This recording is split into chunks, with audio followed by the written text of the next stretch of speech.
Buenos días a todos, soy el doctor Eliezer Melián y hoy vamos a hablar de uno de los avances más revolucionarios en andrología en los últimos años, el microbioma del semen y su impacto directo en la fertilidad masculina. Durante décadas creímos que el semen era estéril. Hoy sabemos que alberga un ecosistema microbiano complejo que puede ser la clave para entender y tratar la infertilidad masculina. En los próximos minutos revisaremos la evidencia más reciente publicada en febrero de 2025 y discutiremos qué podemos hacer hoy en nuestra práctica clínica. Comencemos. Esta presentación se basa en una revisión crítica publicada este año en el International Journal of Molecular Sciences, una de las revistas de mayor impacto en ciencias biomédicas. El artículo titulado Semen Microbiome Male Infertility and Reproductive Health analiza más de 60 estudios que utilizaron técnicas moleculares de última generación.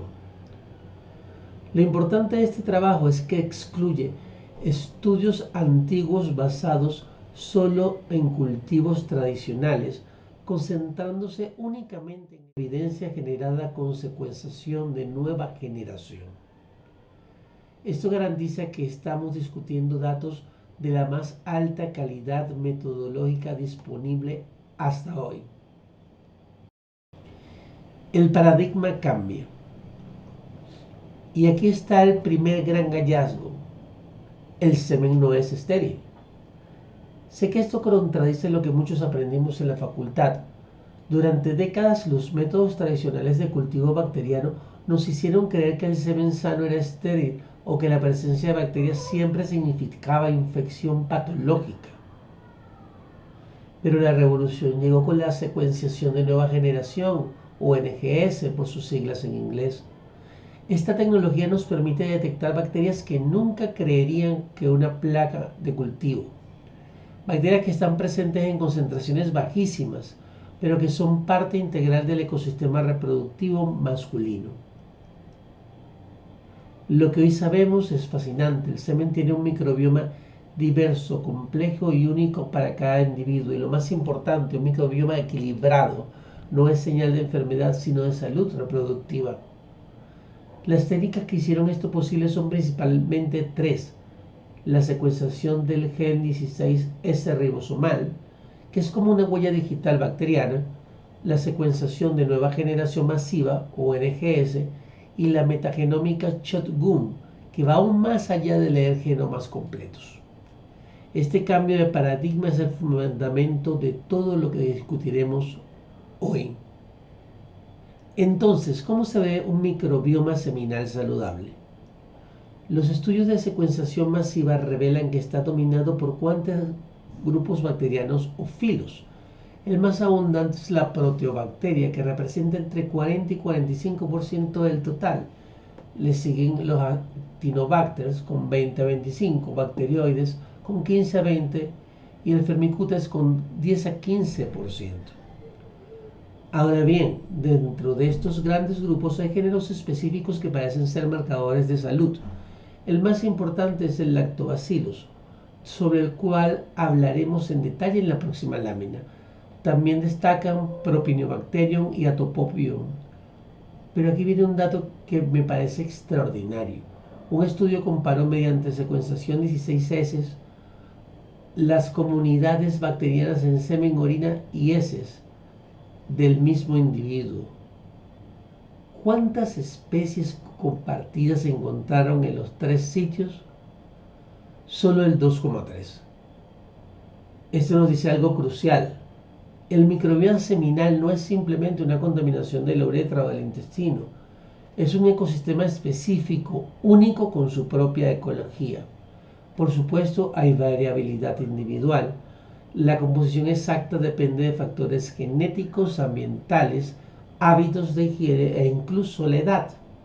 Pero los patrones generales son consistentes. Lactobacillus, el guardián. Y ahora hablemos del protagonista de esta historia, Lactobacillus, el guardián de la fertilidad masculina.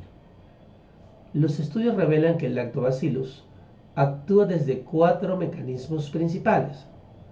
Primero, calidad espermática. Los hombres con predominio de lactobacillus en su semo presentan significativamente mejor morfología y motilidad espermática. No estamos hablando de diferencias sutiles, sino de cambios clínicamente relevantes. Segundo, protección antioxidante. El lactobacillus produce metabolitos que protegen al espermatozoide del daño oxidativo, específicamente previniendo la peroxidación de los lípidos de membrana. Esto es crucial porque la membrana del espermatozoide es extremadamente vulnerable al estrés oxidativo. Tercero, salud prostática. Los estudios comparativos muestran que hombres con niveles altos de lactobacillus, particularmente lactobacillus inners, tienen menor incidencia de prostatitis y sabemos que la inflamación prostática es una causa frecuente de infertilidad. Y cuarto, mejores resultados en fertilización in vitro. Aquí la evidencia es realmente impresionante. Múltiples estudios en parejas sometidas a fertilización in vitro encontraron que cuando el semen del varón tiene predominio de lactobacillus, las tasas de embarazo clínico son significativamente mayores. Sin embargo, debo hacer una aclaración muy importante. Hay una especie específica, Lactobacillus gasseri, cuyos efectos son controvertidos, mientras que en el tracto vaginal es claramente beneficioso y se asocia con éxito en el FIP. Algunos estudios in vitro sugieren que podría reducir la motilidad espermática. Esto nos recuerda que el microbioma es complejo y que necesitamos entender no solo qué bacterias hay, sino dónde están y en qué contexto actúan. Pero como en todo ecosistema también hay actores perjudiciales y aquí la evidencia es consistente y clara. El villano más consistente a través de múltiples estudios independientes es Prevotella. Este género aparece aumentado en prácticamente todos los estudios de hombres infértiles y se correlaciona negativamente con la concentración espermática. Si hay un marcador microbiano de infertilidad masculina que deberíamos recordar, es Prevotella.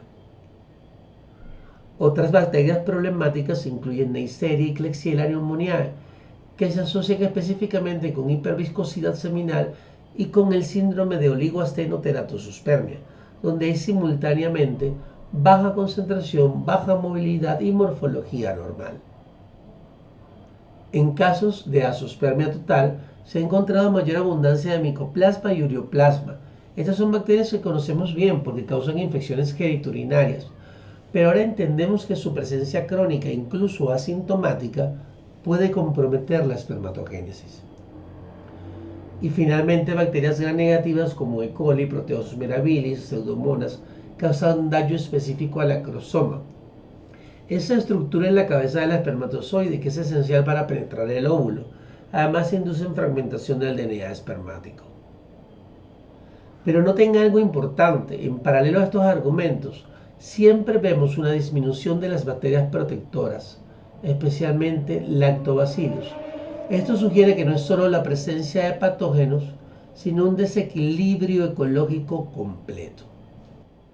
Ahora vamos a conectar el microbioma con un parámetro que en los últimos años ha ganado enorme relevancia en la andrología, la fragmentación del DNA espermático, o SDF. El mecanismo es el siguiente. La disbiosis del microbioma genera estrés oxidativo masivo, aumentando las especies reactivas de oxígeno o ROS. Estas moléculas atacan directamente el DNA del espermatozoide, causando rupturas de cadena simple, doble, de lesiones y mutaciones puntuales. Este DNA dañado compromete no solo la fertilización natural, sino también, y esto es crucial, los resultados de técnicas de reproducción asistida. Pero aquí tenemos evidencia de intervención, que es lo más importante para establecer causalidad. Un estudio clínico demostró que meditar probióticos específicos, Lactobacillus rhamnosus y Bifidobacterium longum, durante solo 3 semanas en hombres con astenospermia, resultó en una reducción significativa tanto de la fragmentación como de marcadores de estrés oxidativo con mejora paralela de la motilidad. Adicionalmente, varios estudios reportan que el tratamiento antibiótico dirigido en casos de infección genitourinaria confirmada aumenta la concentración espermática y reduce la fragmentación del DNA. Esto nos da una herramienta terapéutica concreta. La modulación del microbioma mediante probióticos podría ser un complemento valioso en el manejo de la infertilidad masculina, especialmente en pacientes con fragmentación elevada. Y aquí viene algo que cambia completamente nuestra perspectiva. La reproducción no es un fenómeno individual del hombre o de la mujer, es un fenómeno de pareja. Y el microbioma lo demuestra.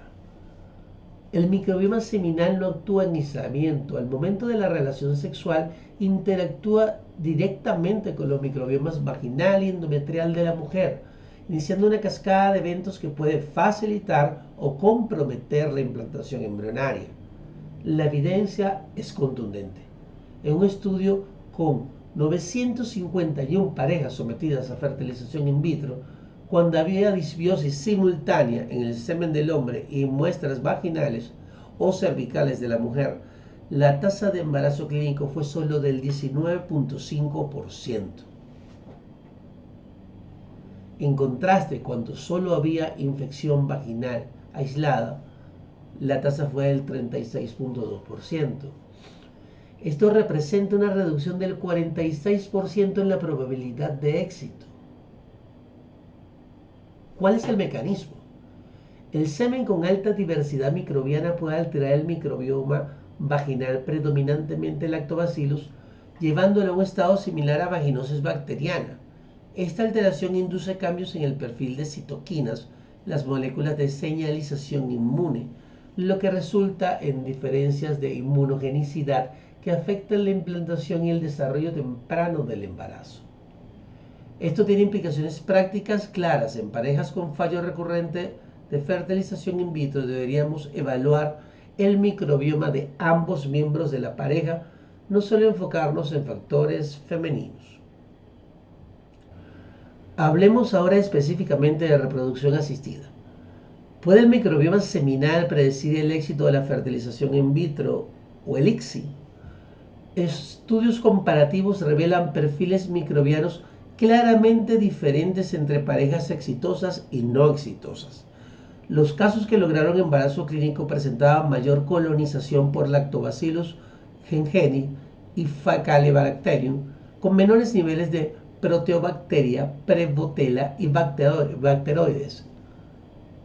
Más específicamente, el análisis de patógenos genitales mostró que la combinación de Enterococcus fecalis, Ureaplasma urealyticum y Mycoplasma hominis estaba presente en 36.3% de casos con fracaso a la fertilización in vitro, comparado con solo el 16.7% de los casos exitosos. Esto es más del doble de la prevalencia. Sin embargo, debo mencionar que no todos los estudios encuentran estas asociaciones. Amato y colaboradores no encontraron diferencias significativas en el microbioma seminal entre éxitos y fracasos en inseminación intrauterina. Esto nos indica que, aunque prometedor, el campo aún requiere más investigación con estudios multicéntricos grandes y metodología estandarizada antes de incorporar rutinariamente el análisis de microbioma en protocolos de reproducción asistida. Entonces, ¿qué podemos hacer con esta información? ¿Hay intervenciones efectivas? La respuesta es cautelosamente optimista. Tenemos tres líneas de acción. La primera, probióticos. Los estudios que mencioné antes con Lactobacillus rhamnus y Bifidobacterium longum durante 3 semanas demostraron mejoras significativas, pero hay más. Un ensayo clínico aleatorizado que administró una combinación de probióticos y prebióticos durante 6 meses encontró mejoras en prácticamente todos los parámetros seminales: volumen, concentración, motilidad progresiva y morfología normal. Segunda, antibióticos, pero con una advertencia crítica, solo en casos de infección genitourinaria confirmada microbiológicamente. No estamos hablando de antibióticos empíricos, sino de tratamiento dirigido basado en cultivos y sensibilidad antimicrobiana. En estos casos específicos, si se observa mejora en los parámetros espermáticos y reducción de la fragmentación. Y tercera, una línea de investigación fascinante con los péptidos antimicrobianos naturales presentes en el semen, como las semenogelinas. Estos tienen función inmune natural y podrían potenciarse terapéuticamente con la ventaja de que no son espermicidas. Sin embargo, la gran limitación actual es que no existen protocolos estandarizados. Los autores del artículo señalan explícitamente la falta de una propuesta de manejo definitiva para parejas que presentan este fenómeno. Por ahora, el uso de probióticos específicos podría considerarse como terapia complementaria en casos seleccionados, especialmente en hombres con asterospermia y fragmentación elevadas, pero siempre informando al paciente sobre la naturaleza preliminar de la evidencia. Como toda buena revisión científica, es crucial discutir las limitaciones, y este artículo es excepcionalmente honesto en identificarlas. Primero, una limitación técnica fundamental. Las técnicas de NGS detectan material genético bacteriano, pero no pueden distinguir entre células vivas y muertas. Esto significa que los resultados podrían reflejar no solo la colonización actual, sino la historia reciente del microbioma. Segundo, el riesgo de contaminación durante la recolección de semen puede introducir bacterias de la uretra o de la piel. Tercero, problemas estadísticos serios. Los estudios de microbioma hacen miles de comparaciones estadísticas. Cada género bacteriano se compara entre grupos, lo que aumenta enormemente el riesgo de falsos positivos. Cuarto, hay inconsistencia entre estudios. Por ejemplo, Bacteroides aparece como reducido en azoospermia en un estudio, pero aumentado en otro. Y quinto, el problema de causalidad. La disbiosis causa la infertilidad o factores asociados permiten la disbiosis. Sin estudios longitudinales rigurosos, no podemos estar completamente seguros. Estas limitaciones no invalidan los hallazgos, pero nos obligan a interpretarlos con cautela. Entonces, ¿hacia dónde debe ir la investigación? El siguiente paso crítico es ir más allá de la metagenómica. Necesitamos transcriptómica para entender qué genes están siendo expresados y proteómica para identificar qué metabolitos están produciendo estas bacterias. Solo así entenderemos su actividad metabólica real. Necesitamos estudios longitudinales con muestreo repetido del mismo individuo a lo largo del tiempo. Y crucialmente necesitamos ir más allá del espermograma convencional y evaluar funciones como la reacción acrosómica y la verdadera capacidad fertilizante. Todo esto debe converger hacia la medicina reproductiva personalizada, análisis del perfil microbiómico individual y terapias dirigidas adaptadas a cada paciente. Este campo está en su infancia, pero el potencial es enorme. Para concluir, ¿qué está firmemente establecido hoy? 1. El semen tiene su propio microbioma complejo y específico. 2. Lactobacillus es claramente un marcador de salud reproductiva. 3. Prevotella es consistentemente un marcador de infertilidad. 4. La disbiosis contribuye a la fragmentación del DNA espermático. Y 5. El microbioma debe verse como factor de pareja, no solo masculino. La evidencia preliminar sugiere que los probióticos pueden mejorar parámetros seminales y que la modulación del microbioma es una diana terapéutica viable. Pero lo que aún no está establecido es crucial. No tenemos protocolos estandarizados, no hay guías de manejos basadas en microbioma y desconocemos la relación costo-efectividad. ¿Qué podemos hacer hoy? En casos seleccionados específicamente astenospermia con elevación de la fragmentación, o fallo recurrente de fertilización in vitro, podemos considerar probióticos específicos como terapia complementaria, siempre informando al paciente. Podemos ampliar nuestro screening microbiológico más allá del urocultivo básico y, crucialmente, debemos empezar a pensar en términos de evaluación de pareja. Mi evaluación de este artículo merece 4 de 5 estrellas. Es excelente para investigadores, muy informativo para clínicos, pero aún prematuro para la práctica rutinaria universal. Muchísimas gracias por su atención. Espero que esta revisión les haya sido útil para su práctica clínica. Pueden contactarme a través de androfertilidad.com, por nuestro Instagram @androfertilidad, nuestro número telefónico 0414-170-3370. Nos vemos en una próxima ocasión para seguir intercambiando conocimientos. Muchísimas gracias por su atención.